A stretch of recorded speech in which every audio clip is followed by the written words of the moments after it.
Sa mahabang kasaysayan ng sangkatauhan, ang pusa ay hindi kailanman nawala sa ating imahinasyon at paniniwala. Sa kanilang kakaibang kilos, tahimik na presensya at mga matang tila sumisilip sa mga lihim ng mundo, sila ay nagiging paksa ng iba't ibang paniniwala at pamahiin.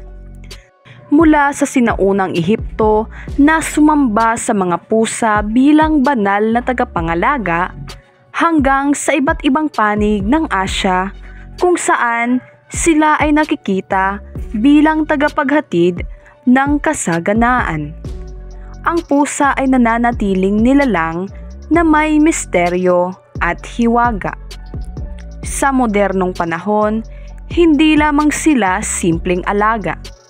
Marami pa ring naniniwala na dala nila ang enerhiya ng swerte at gabay ng kapalaran.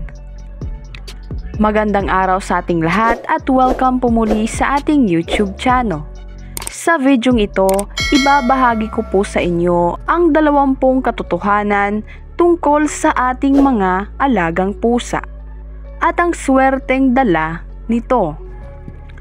Una ay ang itim na pusa bilang tagapagligtas. Sa ilang bansa, itinuturing na malas ang makasalubong ng itim na pusa. Ngunit sa iba namang paniniwala, ito ay simbolo ng proteksyon laban sa masasamang espiritu. Pangalawa ay ang pusang dumidikit sa may sakit. Kapag may sakit ang tao at nilalapitan o tinatabihan siya ng pusa, sinasabing ito'y nag-aalis ng negatibong enerhiya at tumutulong sa paggaling. Pangatlo ay ang pusa sa pintuan ng bahay. Kung may pusang biglang lumapit at tumigil sa tapat ng inyong pintuan, itinuturing itong senyales ng darating na swerte o bisitang magdadala ng magandang balita. Pang-apat ay ang pusang humaharang sa daraanan. Kapag ang pusa ay tumawid sa inyong daraanan, may paniniwalang ito ay babala ng pagbabago. Ngunit kung mapayapa at hindi nagmamadali, ang pagbabagong ito ay madalas na paborable. Panglima ay ang kulay puting pusa. Ang puting pusa ay sumasagisag ng kapayapaan at dalisay na swerte. Pinaniniwalaang ang may alagang puting pusa ay magkakaroon ng tahimik at maayos na pamumuhay. Pang-anim ay ang pusang naglilinis ng sarili. Kapag madalas maglinis ng sarili ang pusa, sinasabi na ito'y senyales ng darating na bisita o magandang balitang paparating. Pampito ay ang pusang sumasama sa pagtulog. Ang pusang natutulog sa tabi ng tao ay pinaniniwalaang nag-aalis ng masasamang panaginip at nagbibigay ng proteksyon habang natutulog. Pangwalo ay ang kuting sa bahay.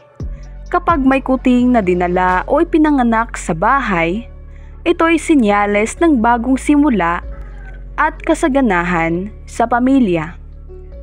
Pang-siyam ay ang pusang nakatingin ng matagal. Kapag nakatitig ang pusa sa iyo nang hindi kumukurap, sinasabing sinusukat nito ang iyong enerhiya. Kapag hindi ito lumayo, indikasyon ito ng positibong aura na nagbibigay ng swerte. Pang-sampu ay ang pusa sa bubong. Ang pusang madalas nasa bubong ay pinaniniwalaang nagbabantay laban sa malas at masasamang espiritu na maaaring pumasok sa bahay. Pang-11 ay ang pusang kumikiskis sa paa. Kapag kumikiskis ang pusa sa iyong paa, ito'y tanda ng pagbibigay ng swerte o pagpapasa ng positibong enerhiya mula sa kanila patungo sa iyo. Pang-12 ay ang pusang kumakain ng sabay sa tao. Kapag ang pusa ay biglang sumabay sa pagkain ng may-ari, sinasabing Ito'y hudyat ng kasaganaan at masaganang daloy ng biyaya sa hapagkainan. Pang-13 ay ang pusang naglalakad paikot. Kung ang pusa ay naglalakad paikot sa bahay, pinaniniwalaan na nililinis nito ang paligid mula sa masasamang enerhiya. Pang-14 ay ang pusa bilang gabay sa landas. May paniniwalang kapag sinundan mo ang direksyong tinatahak ng pusa, ito'y magdadala sa iyo sa tamang desisyon o magandang oportunidad. Pang-15 ay ang pusang nananahimik sa tabi ng may-ari. Ang pusang mahilig umupo o humiga malapit sa kanilang amo ay sinasabing nagdadala ng kapayapaan at magandang daloy ng enerhiya sa buong tahanan. Pang-16 ay ang kulay dilaw o orange na pusa. Ang mga pusang may kulay dilaw o orange ay sumasagisag ng kasiyahan at swerte sa pinansyal na aspeto. Pang-17 ay ang pusang sumasalubong kapag umuuwi.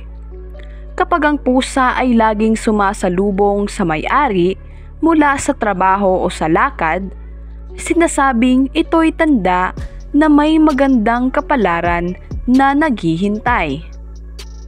Pang-18 ay ang pusang nagdadala ng alay, katulad ng daga o ibon. Bagamat nakakagulat para sa tao, itinuturing ito ng iba bilang regalong nagbibigay ng swerte at tanda ng pasasalamat ng pusa. Pang-19 ay ang manikineko o ang lucky cat.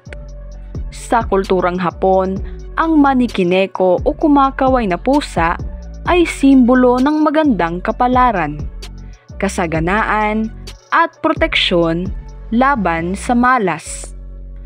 At pang-20, pusang marunong bumalik kahit malayo.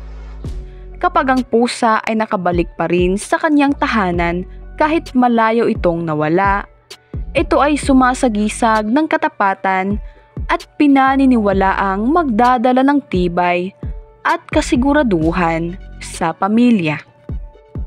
Sa paglalakbay ng tao sa pagitan ng realidad at paniniwala, ang pusa ay nananatiling isa sa mga nilalang na nagbibigay kulay at hiwaga sa ating pang-araw-araw na buhay. Sila ay nakikitang tagapagdala ng swerte, tagapagtanggol laban sa malas, at simbolo ng kasaganaan at bagong pag-asa. Maraming kwento at pamahiin ang nakapalibot sa kanila. At bagamat may siyentipikong paliwanag sa kanilang kilos at asal, hindi maikakaila na nananatiling mahalaga ang kanilang papel sa ating kultura at paniniwala. Munting paalala, ang mga nabanggit na paniniwala at pamahiin ay nakabatay sa tradisyon at pananampalataya ng iba't ibang kultura. Hindi ito ganap na katotohanan, kundi bahagi ng mas malawak na pananaw ng tao sa misteryo ng buhay at sa mahiwagang presensya ng pusa. Maraming salamat po sa inyong panonood at sana po ay mayroon tayong natutunan sa videong ito. Good luck and God bless po sa ating lahat.